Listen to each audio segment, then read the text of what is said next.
Tes. Bismillahirrahmanirrahim.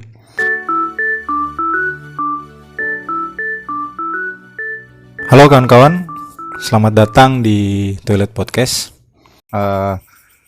Akhirnya setelah sekian lama nggak bikin podcast, malam ini punya konten apa? Malam ini punya podcast.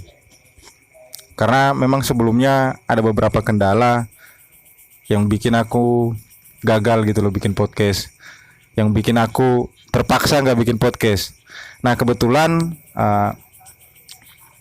hari ini ada satu tema yang aku pikir layak untuk diangkat atau untuk dibahas di podcast di Toilet Podcast malam hari ini. Sebenarnya tema ini muncul secara tiba-tiba karena memang bertepatan waktu itu juga aku sedang di toilet dan baca story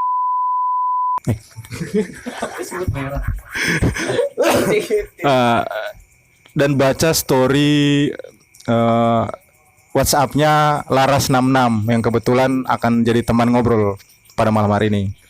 Nah, untuk lebih jelasnya aku akan sedikit menanyakan sedikitlah ke Laras. Cuma sebelum itu perkenalkan terlebih dahulu si bintang atau teman ngobrolku malam hari ini. Konco ngopiku malam hari ini, karena seperti janjiku sebelumnya bahwa tidak selamanya aku sendiri yang ngomong di sini, akan ada orang yang akan kuajak yang tentunya orang tersebut relevan dengan tema yang pengen aku obrolin. Nah, nanti dia akan memperkenalkan diri. Cuma sebelumnya bagaimana? Ini kan kita di suasana dekat sawah ya, angin sepoi-sepoi. Gimana rasanya ini, aman? Aman aja sih, sepanjang nggak ada lampu-lampu biru-biru sini. Aman. Syahdu ya? Iya, syahdu. Jadi bagus untuk kita ngobrol-ngobrol ya. Oke. Oke, kalau begitu langsung saja perkenalan aja dulu. Baik teman-teman, selamat malam. Perkenalkan, nama saya Laras. Sebut saja Laras 666. Masih mahasiswa. Ikut Ormek juga. Ikut Ormek. Ikut internal pernah, ya BEM pernah. Sebut aja kampusnya enggak? Boleh. Kampus ya. Kampusnya kampus Ultraman di Jebres, penting. Ultraman. Yang memang kan logonya kan mirip Ultraman. Oh iya. Jangan lupa ya kawan-kawan yang sobat Ultraman, terus di follow up Pak Jamal. Pak Jamal kan itu katanya mau ada UKT 10 giga. Aslinya Pak Jamal ini mantan rektorku juga. Apa ya? Iya, dia pernah jadi rektor Universitas Negeri Manado tahun 2016. Dia yang akhirnya dulu mengeluarkan jam malam. Tapi alhamdulillah gagal sih karena diprotes sama kawan-kawan mahasiswa. Ya itu ya Pak Jamal ya. Ternyata juga dosennya, aku nyebut nama gak apa ya? Mantan rektor tuh dulu. Enggak, ini loh nyebutkan namamu. Enggak apa-apa. Enggak apa ya? Ngerti aku ya. Oh ya. Namanya Mas Is. Ternyata juga rektornya dulu. Enggak tahu lah track recordnya kemarin kayak gimana, cuma dari pertama jadi rektor ya udah ngeluarin kebijakan SPI. Oh, maaf teman-teman. SPI. Itu ya? Apa itu SPI? Itu sumbangan uang pangkal gitu, sebetulnya uang pangkal. Iya, uang pangkal ya. Jadi selain UKT dia menerbitin soal maaf teman-teman ya, aku agak nggak terlalu konsen. Tadi habis bangun tidur ya Is ya. Iya, bangun tidur. Makanya kayak gini. Tadi perkenalan ya Is ya. Iya, kok sampai ke Ultraman bareng. Oke, lanjut. Apa tadi? Perkenalan udah berarti? Oke. Ini Laras sama Saras, Laras 66 sama Laras Saras 808 kakak adik enggak? Dulu sebenarnya kita tuh satu darah. Oh, satu darah ya. Istilahnya begitu. Ya. dipisahkan karena perbedaan warna kan di situ. Oh, perbedaan warna. Karena saya terlalu hitam ya kan. Jadi Oh, saya kan dulu kan sebenarnya lahir di Eropa. oh lahir di Eropa. Terus karena saya terlalu hitam ya sebenarnya kan dari biologi itu kan masih bisa kan, Oh, masih iya. dikira kan bukan anaknya. Kalau teman-teman pelajaran biologi masih ingat bukan teman-teman, ada apa jenenge ngono kuwi Apa? sing iki lho, menghasilkan keturunannya resesif, dominan. Oh iya kayak iya, gitu. apa? Hilang tuh. Ada. Jadi Biologi. haha kambing apa-apa. Ah, Tapi ini tanaman sih. iya. Tapi ada hitung-hitungannya kalau di Oh, iya, kamu ini jurusan apa sih? Biologi ya? dulu, Oh, dulu aku pengennya kedokteran Mas. oh, tapi lulusnya di Terusnya ya nggak tersesatnya tahu, di belum. tersesatnya di apa? Di sawah Mas. Oh, di sawah. Oh Ya, iya, sebentar lah di sawah Oh. ini. di sawah. Oke, ini tema ini seperti yang aku katakan tadi berawal dari status story-nya si Laras, kawan Laras ini. Beberapa hari yang lalu aku baca, bukan cuma sekali sih, berkali-kali ya kamu bikin story ya begitu kan? Kan bahkan kamu bilang ayo ketemu langsung aja, jangan cuma saling menyingkirkan tapi nggak mau seforum gitu kan? Oh iya iya. Nah itu, aku berkali-kali baca itu dan memang kebetulan yang terakhir dia bikin status itu aku sementara di toilet. Sementara di toilet, biasa kan kalau di toilet tetap seperti biasa, orang-orang kebanyakan bawa HP sama ngerokok ya. Sabun nggak? Sabun situasional. Stasional. Oh pasti mungkin ada ya. Ada tapi Ada. situasional. Nah, yang dia singgung ini, yang Lara singgung ini masalah senioritas. Karena mungkin dia punya trauma sendiri atau punya pengalaman sendiri bagaimana tentang senioritas ini. Akhirnya aku lihat cukup murka lah dan akhirnya pas ketemu dan baru ketemu hari ini dan kebetulan juga dia sedang lowong, ya sekalian aja aku ajak ngobrol-ngobrol soal ini karena memang bentar lagi juga akan ada penerimaan mahasiswa baru ya. Iya. Otomatis kakak-kakak manis-manis di BEM akan seolah-olah paling maju, paling revolusioner, paling pemberani, ujung-ujungnya Intinya, mengkhianati gerakan. Iya. Nah, kan karena memang yang baru-baru seperti itu. Nah, ini menjadi sangat relevan ketika bertepatan dengan momen penerimaan mahasiswa baru ini. Nah, aku akan sedikit bertanya-tanya, sedikit aja ini mungkin ya. Cuma satu pertanyaan ini yang tentang bagaimana sih tentang senioritas itu di mata seorang Laras. Sebenarnya kalau menyinggung senioritas mungkin bakat jadi pembangkang itu dari SMP mungkin ya baru kelihatan bener. Maksudnya rasa nggak terima ketika ada senior yang seperti ini. Kalau SD kan mungkin ya tawuran tapi kelasnya ya seneng-seneng lah gitu. Maksudnya kan jarang antar ketemu kak kelas sama adik kelas. Pernah sih SD juga berantem sama kak kelas sih, pernah deh, lupa. Cuma apa ya, karena posisinya dulu saya juga kayak bos geng gitu, jadi pas di SD ya aku merasa sudah setara gitu sama kakak-kakakku kayak gitu. Kalau menurut aku sendiri senioritas dan junioritas itu sebenarnya kalau dimaknai dari secara universal, kita ambil perspektif yang mungkin agak baik ya, katakanlah gitu. Senior dan junior itu hal yang nggak bisa dihindarkan dari segala apa ya, dari segala bentuk proses di suatu lingkup kolektif atau organisasi atau jalan lain. Jadi hal itu yang memang nggak bisa dihindarkan gitu. Cuma yang jadi soal adalah pengertian mengenai senior dan junior itu jangan dimaknai bahwa dia mempunyai hak yang berlebih atas kehendak-kehendak yang sifatnya umum, maksudnya general kayak gitu. Pertama kan kayak gini, kita maknai senior itu kan bisa jadi orang yang lebih berpengalaman, itu orang yang memang punya start lebih duluan dari suatu jenjang, entah itu apa ya, di mungkin kuliah, sekolah, atau di kolektif kayak gitu. Nah, junior dimaknai oleh seseorang yang memang dia baru terjun di situ. Nah, makna pengalaman ini juga jangan dimaknai yang lain. Pengalaman itu maksudnya dia lebih start di lingkaran organisasi itu. Tapi belum tentu nanti wawasan, pengetahuan dan pengalaman itu bisa dikatakan lebih, belum tentu. Kadang-kadang junior yang baru dia sudah mempunyai wawasan yang lebih luas, eh, lebih apa? Lebih dalam memaknai segala ilmu yang ada di situ. Bisa jadi seperti itu, tapi bukan makna dari wawasannya itu, tapi makna dari dia start istilahnya lebih dulu mengenal tempat ini. mengenang lebih dulu basah lah, lebih banyak basah dulu lah tentang lingkaran di organisasi. Jadi pengertiannya ada ruang lingkupnya gitu teman-teman. Maksudnya itu senior dan junior. Sebenarnya kalau di mana kayak gitu sah-sah saja sih. Pun kalau kita mau masuk organisasi pasti kan ada kayak Tradisi dalam organisasi yang belum kita tahu gitu loh. Nah, yang kedua juga kita namanya orang baru pasti kan kulanuwun dulu. Nah, kita perkenalan dulu, pendekatan orang-orang. emosionalnya itulah Iya. yang dikatakan bahwa kita bisa melihat antara junior dan senior. Nah, baik lagi melihat fenomena saat ini ya mengenai senioritas dan junioritas. Karena kalau sifatnya sudah senioritas itu kan suatu sifat yang tidak bisa dibentuk hanya karena pengetahuan 1 kali 2 kali, tapi ada bentukan dari konstruksi sosial yang terjadi di situ.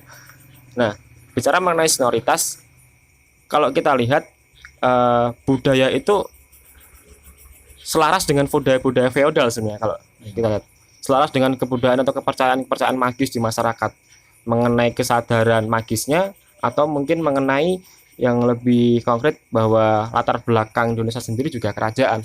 Jadi tokoh yang menjadi patron atau mungkin itu sampai pada sikap dan perilaku kita. Nah, lanjut tadi sampai mana ya? Soal bahwa senioritas itu bertitik tolak dari feodalisme, feodal, terus kerajaan dan lain-lain. Itu jadi yang membuat konstruksi dari senioritas itu dari zaman ke zaman dia terawat. Nah, keterawatan ini yang tidak baik itu seharusnya ditangkal dengan kita bukan memaknai senioritasnya, tapi menangkap bahwa senioritas bisa jadi menjadi cikal bakal untuk pembulian, perampasan hak, penindasan, dan juga mengambil hak hidup dari orang lain. Karena kan banyak kasus yang dibullying akhirnya sampai meninggal juga dan lain-lain, itu kan juga kejadian yang parah gitu. Nah, kalau dilihat lagi mengenai senioritas atas pengalamanku sendiri dari SMA, aku kenal senioritas di situ. Saya di Kediri teman-teman ya, tepatnya di SMA 1 lah. Cari aja SMA-nya kayak gimana. Perbedaan antara SMA 1 dengan SMA yang lain bukan masalah bagus tidaknya, bukan masalah prestisi tidaknya, tapi itu membuktikan pendidikan itu belum merata. Kalau dikatakan SMA aku SMA 1 itu bagus, tapi lihat tempat-tempat lain yang lebih dekat ke kota, sama tempat-tempat yang tidak berada di kota, bagaimana fasilitasnya, itu menandakan pendidikan kita belum merata. Balik lagi ya, di SMA aku biasalah tradisi kayak apa namanya dulu ya, mos apalah mos, tapi yang SMA kan biasanya namanya mos atau apa. Mos orientasi sekolah. Nah, terus lanjut ke SMA. Mungkin aku lebih lanjut ke SMA karena tadi agak relate dengan tema gerakan ya. Pertama, kalau di BEM sebut saja Universitas Ultramen tadi, salah satu senioritas yang masih dipakai adalah berada pada tim pendisiplin. Komdis, komite. Maksudnya pakaian hitam-hitam kayak anarko loh itu. Mereka meniru pakaian itu ya? Mungkin meniru anarko dia, tapi nggak tahu kalau anarko itu egaliter. Mereka mau bikin citra buruk. Gitu. Oh ya, otak-otak negara. Astagfirullahaladzim. Maksudnya otak-otak itu. Nah, jadi itu teman-teman. Bukan awal mula dari PKKMB seperti itu. Terus hal itu menjadi apa parahnya dari hal-hal senioritas seperti itu? Parahnya begini. Kemahasiswaan itu tempat di mana bukan lagi kamu untuk membangun karakter, membangun karakter dalam artian kamu mulai eh, di dipasang batako-batako yang ada di tubuhmu. Nah, itu pendidikan yang harus didapatkan sedari dini. Ya. Maksudnya bagaimana kita dikenalkan dengan orang tua, dengan hal seperti apa, itu kan kayak kita disusun dulu. Tapi kalau sudah di kuliah, apalagi kuliah ya, sebenarnya sekolah aja sudah harusnya seperti itu. Tapi ada tahapannya. Apalagi di kuliah, tempat di mana kita malah mendekonstruksi dari bangunan itu, tempat di mana kita mencari batako-batako lain yang mempunyai yang sudah teranalisis dengan kita untuk membentuk suatu bangunan yang kita inginkan. Nah, permasalahannya dari gini, bagaimana kalau kita mau mencari jika kebebasan dalam berpikir aja, apa? Kebebasan dalam berpikir aja, terus kita mau mengargumentasikan segala hal, tidak sepakat dengan segala hal, bagaimana kita mau mendekonstruksi? Artinya seharusnya di wilayah mahasiswa itu iklim yang diciptakan adalah iklim demokratis, yang sangat-sangat demokratis. Sebab kebebasan berpikir lah, Iya. bersuara. Memberi kesempatan justru waktu junior ini tempat di mana harus diberi kesempatan secara lebih. Oh, iya. Karena posisinya dia harus posisinya mengawali start. Jadi harus ada, nggak harus jarang di tempat dulu. Jadi kayak di finish kan sebelum berhenti, atau di start kalau gerak jalan kan jalan di tempat dulu. Kalau jalan padahal harusnya jalan ya. Itu tempat startnya yang menentukan juga ya. Makanya kayak gitu. Karena gini, sama kayak gini, kenapa kok perempuan harus diberi hak lebih dalam konteks di publik? Bukan karena itu nggak setara, karena posisinya perempuan itu lagi termarginalkan. Makanya kita memberi kesempatan gitu loh. Nah, sama dengan junior bukan karena dia harus ditekan karena dia katakan belum siap dan segala macam. Bukan seperti itu. Kan proses kesiapan itu ada di mekanisme, ada di teknis-teknis kalian lah. Cuma untuk dia bisa mendekonstruksi itu pakainya kan akal, pakainya kan pikiran, bukan pakai bukan pakai iman, bukan pakai apa ya? Ya intinya itu, maksudnya gitu. Ya iman tetap dipakai lah teman-teman. Masya Allah, masa gak dipakai? Bentar lagi puasa. Iya ya Allah. Si ini utang ya. Oke, lanjut teman-teman ya. Jadi seperti itu teman-teman. Bukan ditekan seperti itu, karena seharusnya di ranah mahasiswa itu kan mulai dipantik hal-hal yang pembicaraan mengenai nalar kritis. Iya, karena memang kalau tidak semua orang sejak SMA gitu loh. Beruntung sekarang ada anak-anak pelajar. Artinya jiwa-jiwa seperti itu udah dibangun gitu loh. Iya. Nah, tapi kan memang aku sepakat, memang pada dasarnya banyak orang-orang yang mulai atau start berpikir kritis itu ketika jadi mahasiswa memang. Iya. Nah, itu teman-teman. Karena kondisinya gini. Sarjana itu bukan lagi kalian menerima teori, memakan mentah-mentah. Di universitas bahkan harus membantah sebuah teori. Tempat di mana kamu harus taruhkan gagasan ide. menguji secara ilmiah. Karena berdasarkan tradisi. Nah, di situ. Karena kalau kita di SMA, di SD, kita mengetahui teori-teori tapi kita nggak bisa membantah. Bagaimana sementara kita sudah dibuktikan dan kita tidak punya kapasitas membantah pada saat itu. Nah, sedangkan kalau kalian di kuliah itu kan tempat bagaimana kalian bisa memperjuangkan ini teori tentang ini salah, teori tentang ini salah. Nah, jadi dengan apa? Dengan kapasitas kalian sebagai mahasiswa, tenaga penelitian gitu loh. Memang untuk istilahnya apa ya, tempat penggodokannya ada di situ gitu loh. Nah, itu yang jadi soal kenapa kok mau di mahasiswa ini paling nggak perlunya lah soal senioritas. Nah, belum lagi masalah mengenai perjuangan hak, itu yang jadi penting. ini bukan senioritas itu bukan hanya mengarah pada unsur formil, tapi juga mengarah pada unsur-unsur informal, hal-hal kultural, hal-hal yang sifatnya emosional dan lain-lain itu bisa terpengaruh di situ. Padahal seharusnya eh,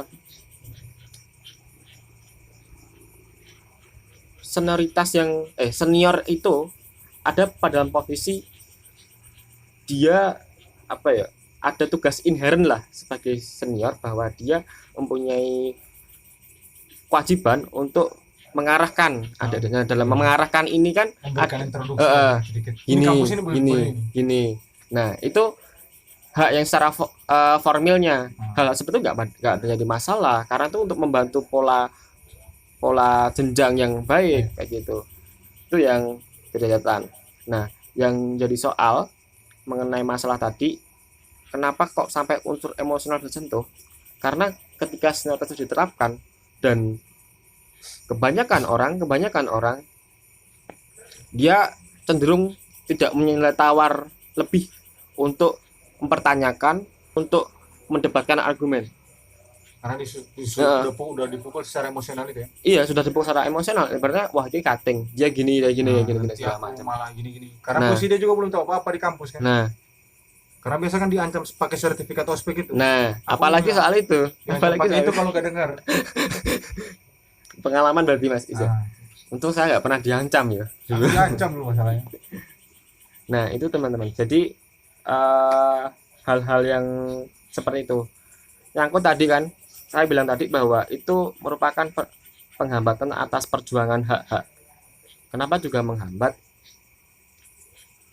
Dengan dasar argumentasiku tadi mengenai apa tadi, emosional dan lain-lain, itu juga berpengaruh. Alasan tentang bagaimana senior apa tadi aku ngomong apa tuh, soal senioritas berefek emosional, penindasan ya. Oh iya, ya Allah, yus ngene iki lak kadung enak. Jadi masalah perjuangan hak itu akan terhambat ada di mana? Dengan alasan tadi seperti argumentasi tadi. Yang kedua, terhambatnya ada dalam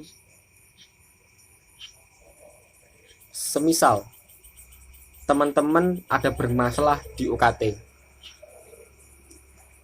teman-teman ada yang bermasalah di lingkup akademisnya, teman-teman ada yang masalah dalam perekonomian keluarga dan lain-lain. Proses advokasi yang harus teman-teman kerjakan itu adalah di lingkaran prodi teman dulu, di lingkaran prodi dulu. Program studi ya. Kalau ada mahasiswa yang organ mahasiswa yang menangi, biasanya namanya HMP. Ya, HMP. Kemudian Mas Prodi. Nah, itu proses advokasi harus diajukan. Nah, teman-teman dalam proses pengajuan ini ternyata ada proses yang janggal di situ, entah dalam tingkatan organisasinya mahasiswa atau di tingkatan prodinya. Nah, kejanggalan ini yang ini semisal ada di lingkup organisasinya, di lingkup kemahasiswaannya, di lingkup mahasiswanya itu sendiri. Jadi teman-teman akan merasa bahwa kekurangan nilai tawar untuk memprotes hal itu, karena mungkin teman-teman takut pada senior yang ada di situ. Nah, itu masalah, hanya salah satu contoh masalah ketika senioritas itu ada, perjuangan tentang hak-hak itu tersingkirkan. Oke. Lanjut ya. Lanjut. Terus masalah yang lain ada pada, kalau mungkin saya nggak akan bahas itu ya, pembulian dan lain-lain, karena mungkin sudah banyak dibahas. Sudah banyak dibahas kok. Dan aku sendiri posisinya yo sebenarnya nggak pernah sampai dibully, itu nggak pernah. Tak bully genti biasanya kan. Lek aku wani ngono, lek gak wani yo mundur ae. Yo baca tok paling. Kayak tak rokok sih.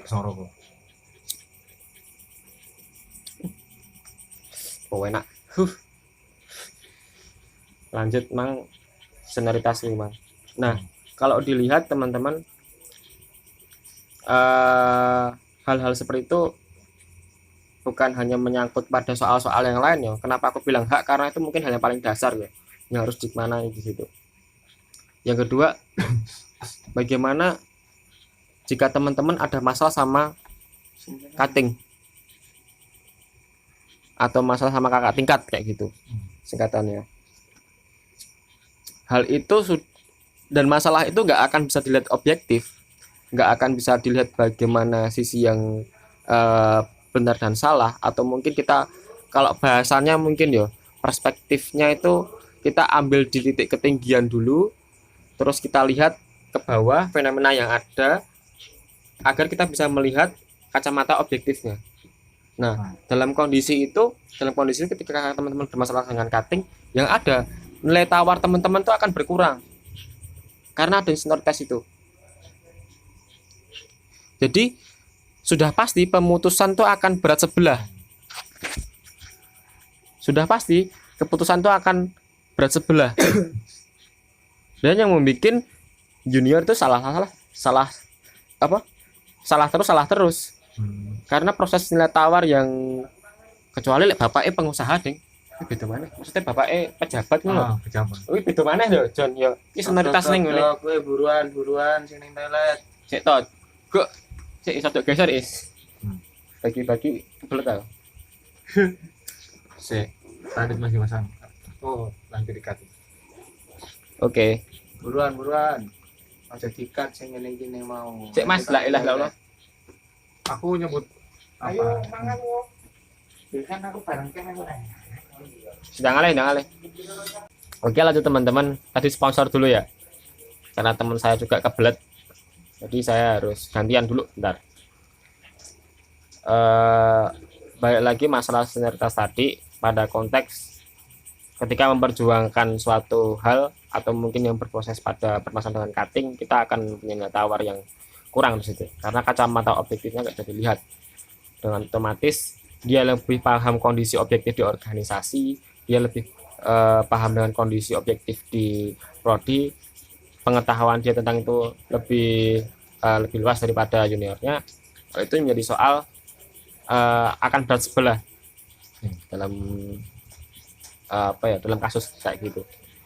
Tapi yang aku sebut tadi ya beda lagi ketika kamu anaknya dosen, mungkin ketika kamu anaknya rektor, ketika ini bukan maksudnya gini ya, maksudnya bukan berarti semua teman-teman kayak gitu, enggak. Teman-temanku ya santuy-santuy aja loh, teman-temanku ya enggak kayak gitu. Maksudnya di sisi lain kan banyak kasus yang mungkin kita dengar udah dari dulu kan, kalau punya orang dalam, punya dosen yang bisa diandalkan di situ, atau mungkin rektor atau pas apa, atau bapaknya pejabat polisi dan segala macam, dan segala antek-anteknya ya termasuk anteknya mungkin ya pengusaha oligarki ya. Nah di situ maksudnya kayak gitu. Nah itu akan menyebabkan nilai tawar seseorang itu menjadi modal kapital yoi. Ngono lah. Itu beda bahasan kalau alasannya kayak gitu. Lanjut, masalah disangkut pautkan dengan pergerakan mahasiswa ya. Yang terjadi adalah proses kaderisasi atau proses-proses dari perjalanan organisasi itu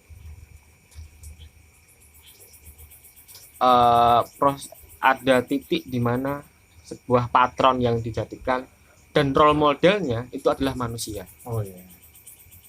Nah, itu bentuk, menurut saya kayak gini sih, kalau dikit-dikit filosofis ya, itu bentuk mempertuhankan dalam bentuk lain. Ya seharusnya nggak bisa dipertuhankan.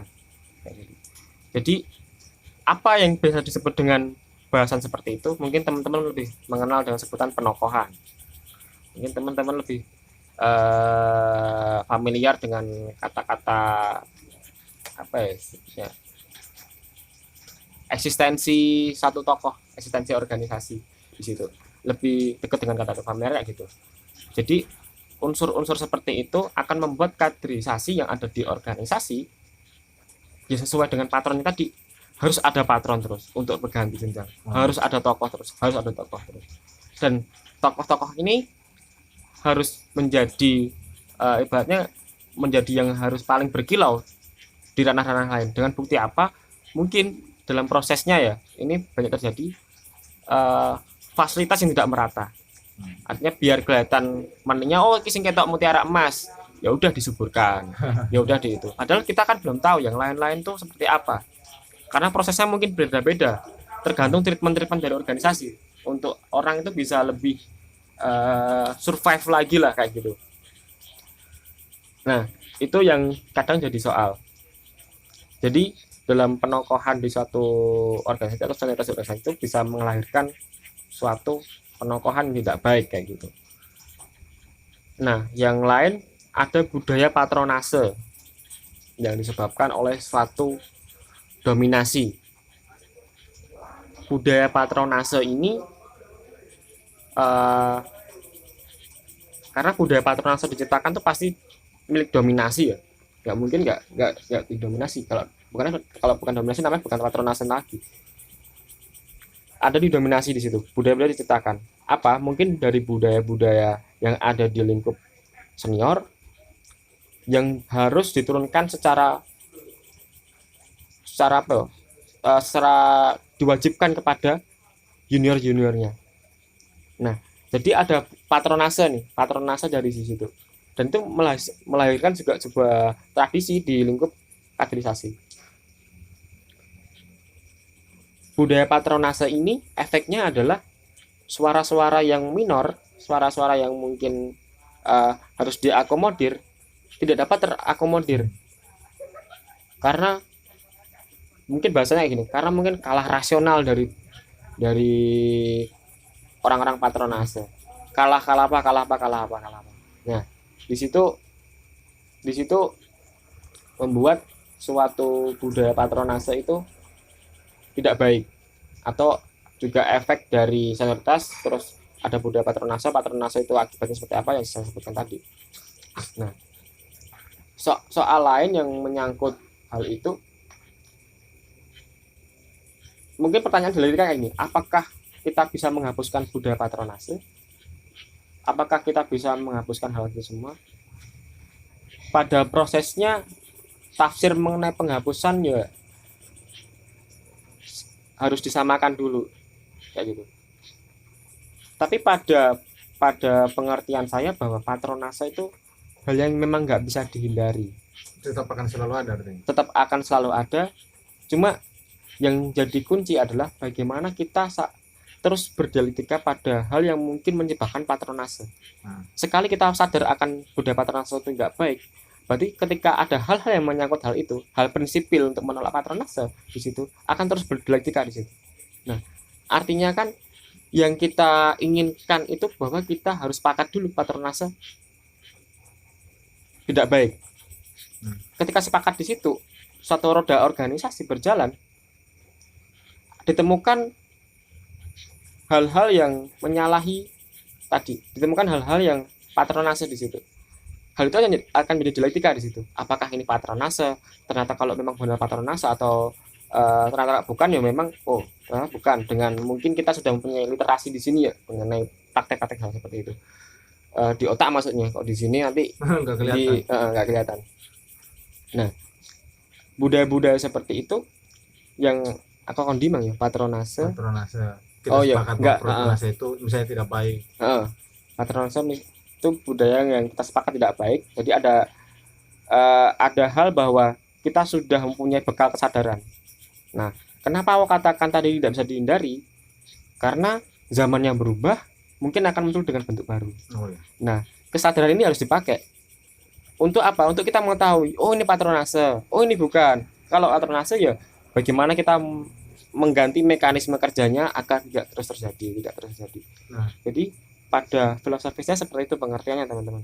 Jadi kalau ini ya, ini bukan hendak ngomong, tapi kalau kan tadi kawan Laras ini sudah menjelaskan ya panjang lebar soal bentuk-bentuk ya. Kalau aku nggak lihatnya, kamu tadi bahasnya bentuk-bentuk sonoritas dan bagaimana dia terjadi, faktor-faktor apa saja yang menyebabkan itu ya, dan bahwa senioritas ini tidak yang muncul secara tiba-tiba tapi dikonstruksi bahkan sejak zaman dulu gitu loh. Iya. Nah, kalau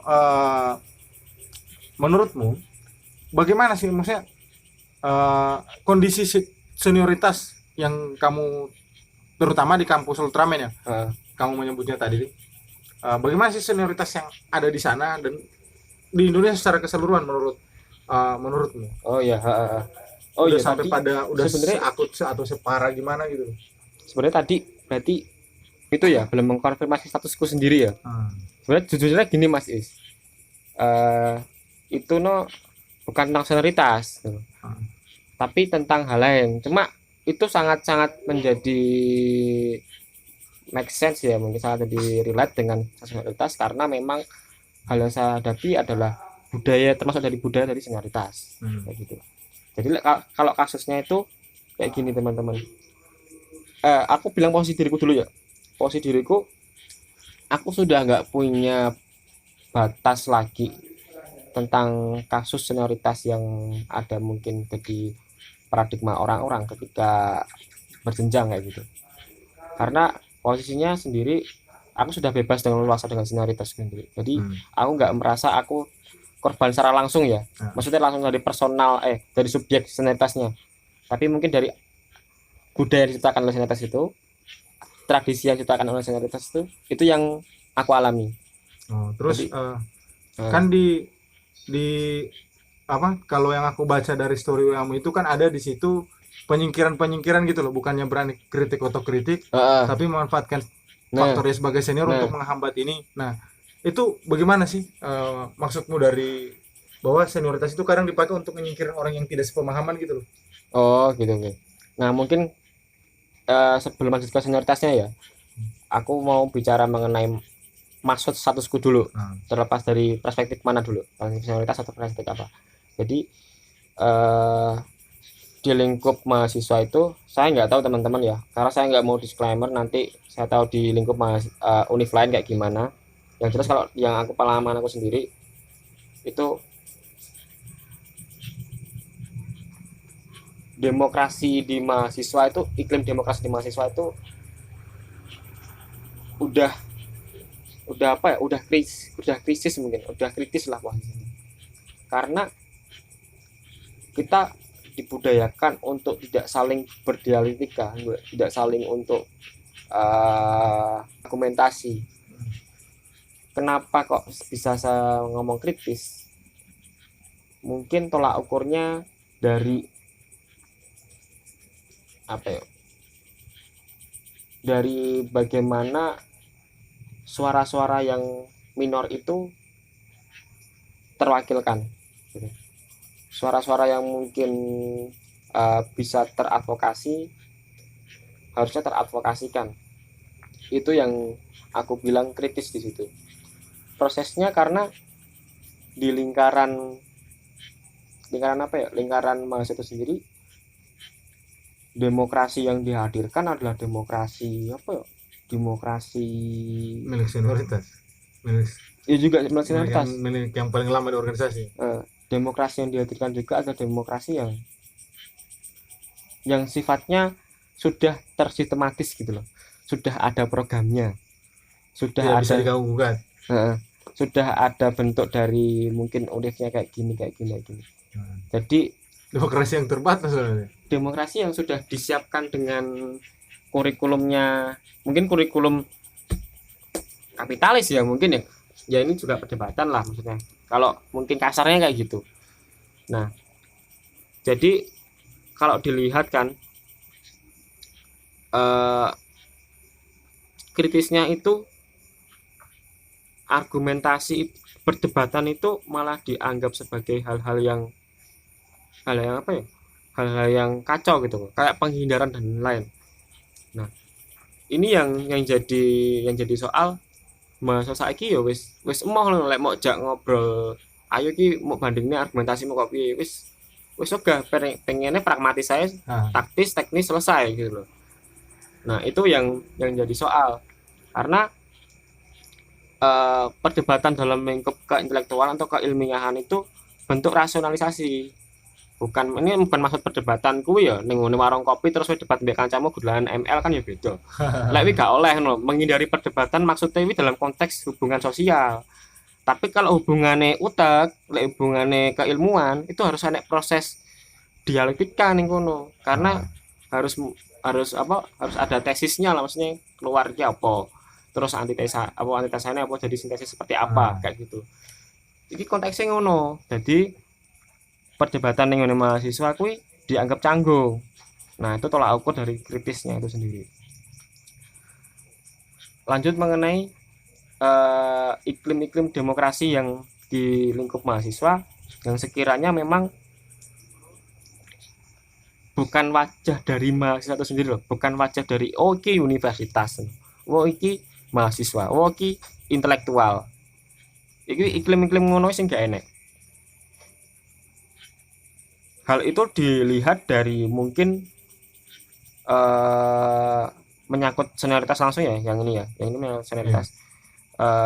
Dilihat dari proses dalam ini, aku sebut saja ada organisasi internal ya, mungkin kayak BEM, UKK, organisasi eksternal, Ormek ngono kayak PMII, GMNI, HMI, pembebasan dan lain-lain lah. Nah, iki sing dilihat bahwa proses dari demokrasi itu sendiri terhambat adanya senioritas. Nah, sesuai dengan hal yang aku sebutin tadi ya. Memang menghambat senioritas. Itu kan dari dimulai dia mempunyai nilai tawar yang kurang saat berargumentasi, ketakutan akan hal itu secara emosional dan lain-lain. Itu nyangkut paut dengan argumentasiku tadi. Nah, itu kan jadi soal bagaimana nanti dalam proses berorganisasi itu hal yang tercipta adalah hal yang ditangkap secara total mungkin oleh mahasiswanya yang dia mengejar role model lagi sebagai senior yang harus begini.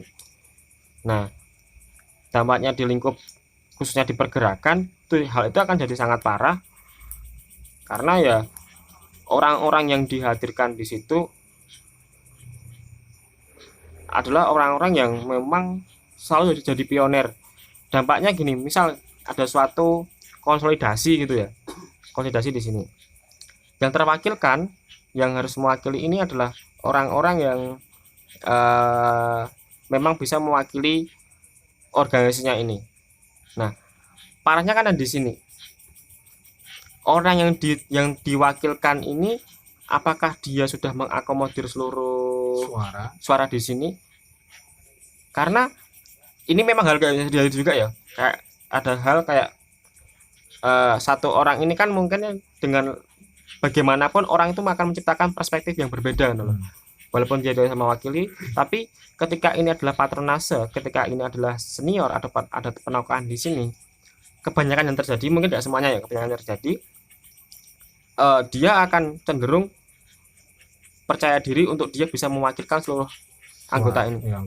Padahal anggota di sini cara mewakilkannya itu harus dengan proses demokratis, mengakomodir pendapat-pendapat, ada dialektika di sini. Nah, sedangkan proses dia yang menjadi patron di sini, dia akan merasa bahwa ya aku wis mewakili kabeh, walau aku unsur hierarki paling tinggi kok di sini. Apapun keputusanku tanpa pertimbangan kalian harus diterima, harus ditawarkan ke sana. Nah, itu yang jadi soal. Patronase yang seperti itu sebenarnya kalau ini melihat dari struktur organisasi gak masalah ya seperti itu. Tapi pemahaman akal unsur prinsipil-prinsipilnya gitu loh. Dia kalau sebagai unsur hierarki paling tinggi itu harusnya gimana. Nah, yang terjadi sekarang organisasi hierarkis kayak gitu itu nggak ada pemahaman seperti itu, bahwa dalam aku sebagai terwakilkan ada hal demokratis yang aku selesaikan di organku sendiri. Nah, itu kan jadi kebanyakan memang sangat-sangat ketika kita jadi yang paling baru, yang paling muda masuk di situ, atau ibaratkan anggota baru, itu kan kebanyakan terhambat oleh hal-hal seperti itu gitu loh. Jadi dirasa belum memiliki kapasitas, padahal secara misalnya di dalam forum tidak pernah dikasih ruang dan belum pernah diuji gitu loh.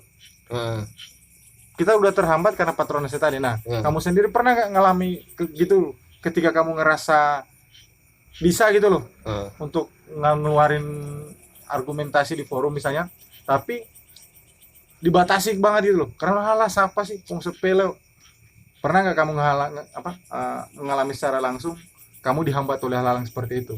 kalau sebenarnya jujur mungkin pernah. Cuma karena aku apa ya modele mbangkang ngono lho. Maksudnya mbangkang jadi aku gak kroso. Jadi krosone aku setara ae. Ah, Cuma kalau praktek kayak gitu yang paling pernah aku di dosen sih maksudnya. Malahan bukan ini konteks lain ya, maksudnya langsung aku wis aja bahas kuwi Mas ngono. ah. Nah, aku pernah. Pernah langsung dibatasi karena dia merasa memiliki otoritas gitu loh. Pernah seperti itu. Ah, Pas Terus kalau- kelas juga pas ada masalah dengan temanku oh iya, iya. yang itu loh mengenai temanku cewek Mengenai fakultaria. fakultas apa jenenge ngene pokok ngritik FP no lali aku. Oh iya iya iya. Iya. Nah, ngerti kan sing Ah. ada baru ning kamisan ini solidaritas untuk kawan. Oh G. iya. Cuma gara-gara ini Ah. tiba-tiba dapat surat cinta itu. Heeh. Oh iya iya iya. Kayak Iya. gitu. Aku lali. Ki nyebute primitif apa no. Masa dunia sudah begini kita masih pakai begini gitu loh. Heeh. Masih Iya. tulis tangan kan? Jadi Juga aku ora apa? sepakat dek galo. Astagfirullahaladzim. Kesebut is kamu ya. Enggak apa-apa.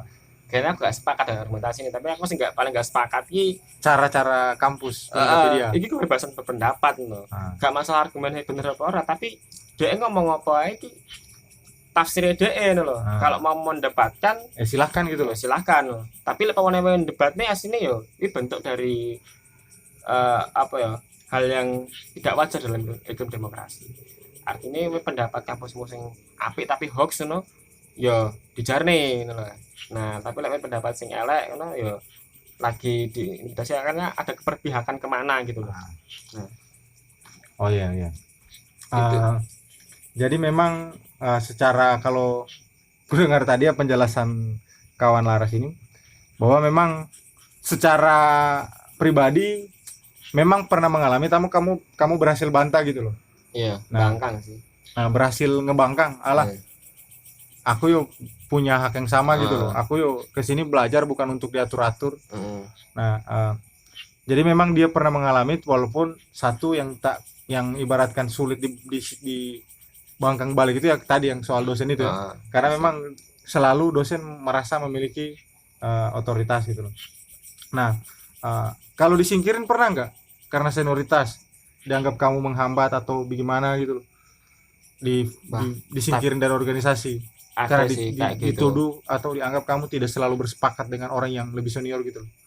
Ini tapi spekulasiku sendiri ya. Maksudnya aku nggak tahu kebenarannya kayak gimana, tapi yang kayak perasaanku aja gitu loh. Iki bukan argumentasi sing objektif gitu.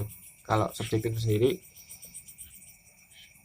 kayak aku merasa ya wis ngerti lah mungkin jenengku ning nggone kampus ki wis elek. Nama di kampus lah diakui seperti apa, latar belakangnya apa, terus kesehariannya ngapain, maksudnya yo tiap hari, bukan tiap hari sih, sering demo dan segala macam, sing rodok bangkang ngono kuwi. Oh, dianggap mengganggu kepentingan senior itu atau mengganggu kepentingannya atau Nah, aku mungkin tidak bisa sebut senior ngono ya. Ah, Cuma aku merasa ki dalam hal-hal lain ini bukan mengenai senior sing di HMP ku sendiri. sebut merek ya. Nggak usah maksudnya enek bahasan sebenarnya sih di organisasiku sing aku nggak bisa cerita secara terbuka.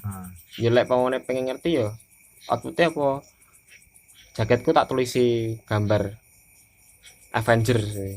Nah itu tapi clear lah teman-temannya enak kabeh, maksudnya jos lek pamane soal kulturalnya enak lah, los kayak senioritas loh. Nah, cuma mungkin dalam hal publik bukan karena senioritas ya, tapi mungkin karena akunya sendiri sing dilihat bahwa kayak mungkin berbahaya. Itu perasaanku dewe mungkin berbahaya lah ketika aku ning kene akan berdampak ke mereka juga. Nah, ketika aslinya yang baru-baru iki kemarin lek aku kan sekarang kan sebenarnya kan masih jadi posisi sekarang ya hari ini ya. Masih struktural. Formatur Formatur ya. Formatur Tim di formatur. LPM. Nah kayak gitu. Nah aku dapat banyak info bahwa kamu tahu nggak latar belakang Ladit sampai kayak astagfirullah, latar belakangku Nah, cut yo. eh, Latar belakangku kayak gini gini gini, jadi ada temanku yang digituin loh. Kenapa gak kamu ya jadi formatur ini. Nah dari teman-teman itu,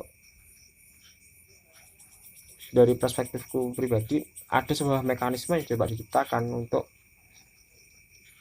membatasi seseorang berargumentasi. Artinya ada bahkan sampai ke ranah individu, wes iki aja mendadekne apa-apa ngene. Nah, itu bentuk pengerdilan atau peminoran di orang lain ya. Karena kesempatan buat dia untuk berjenjang itu pasti dilihat latar belakangnya kayak gimana, ngene segala macam. dan maknanya latar belakang yang benar itu menurut versi mereka aja. Dan maksudnya sebenarnya kalau nggak masalah di latar belakang dan segala macam. Tapi kan yang ditakutkan adalah perasaanku pribadi. Mereka takut untuk apa ya? Lingkaran mahasiswa iki luweh nalar kritis loh. Luweh gayeng loh. Karena mungkin persepsinya ya wis stabilitas loh. Wis ngene nyapo to ngono. Ya kae diadvokasi lewat dekan jarene ngene. Ya wis. Jadi kayak pembiaran hal seperti itu ya wis ngono lho, wis stabil ae fasilitas wis ngene kae diajokne gak nang diperbaiki. Ngenten duit SPI yo. Berarti kenapa kok ngenten duit SPI padahal sini wis dianggarke ngono kuwi. Hal seperti itu. Jadi mungkin karena melihat aku ki terlalu Frontal ya, bagi terlalu mereka. frontal. Nah, gak pengen posisi ngono iki Menduduki. kayak intinya kayak gitulah. Iya. Terus ini mungkin karena memang saking serunya pembahasan ini ya, kita memang sebenarnya tidak layak ketika bagiku sendiri ini tidak dilanjutkan lagi gitu loh. Sebenarnya masih ada satu ya, mungkin kita ini akan kumasukkan jadi untuk episode yang kali ini. Ini akan kumasukkan jadi kayak pertanyaan terakhir atau statement terakhir dari kamu tentang senioritas ini. Ini bagaimana? Aku bukan bagaimana sih, maksudnya kan masih banyak gitu loh yang mungkin secara tidak sadar atau tidak langsung masih terjebak dalam pengaruh senioritas gitu loh di kampus. Nah, mungkin kamu sedikit ada nggak gitu tanggapan buat mereka atau apa sih kamu bilang ke mereka? Tanggapannya gini sih, ya hantam senioritas. Hantam gitu. senioritas ya. Nah, cuma yang jadi soal yang harus yang harus jadi bahan adalah nggak perlu otot-ototmu, nggak perlu latihan fisikmu dan segala macam, tapi cukup kalian menganalisis sebuah kebenaran. Jadi cukup dengan cara berpikir sih. Coba pikir. Ini menghambat aku apa enggak sih? Coba pikir lagi. Kan nanti ada dialektika. Nanti akan timbul argumentasi yang itu sendiri jadi bekal kalian bahwa kalian mempunyai kebenaran pribadi kalian sendiri. Dan kedua, jangan takut untuk menguji argumentasi pribadi kita. Kalau ada dialektika terus. Hantam senioritas sih.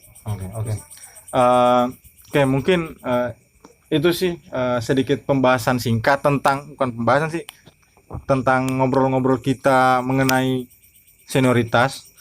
Sebenarnya ada yang pengen ku tanyakan lagi, tapi mungkin bisa kita bahas di lain waktu karena memang masih ada satu yang aku penasaran perihal apa sih soal yang kemarin kalian bikin pernyataan sikap itu, yang public space itu kan yang akhirnya mati gitu loh, udah public space hilang.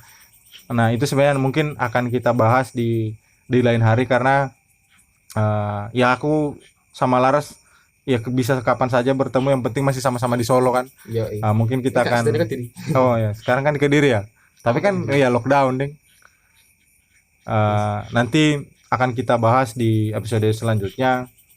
Yang jelas akan kita bahas, jangan tunggu kapannya, jangan tanya kapannya, tetap kita akan bahas di edisi setelah ini. Oke, mungkin itu ya. Terima kasih Thank you. udah nemenin aku bacot-bacot di sini di Santuy, Toilet santuy, Podcast. santuy. Sampai jumpa di episode-episode Toilet Podcast selanjutnya. Bu, terima kasih. Siap.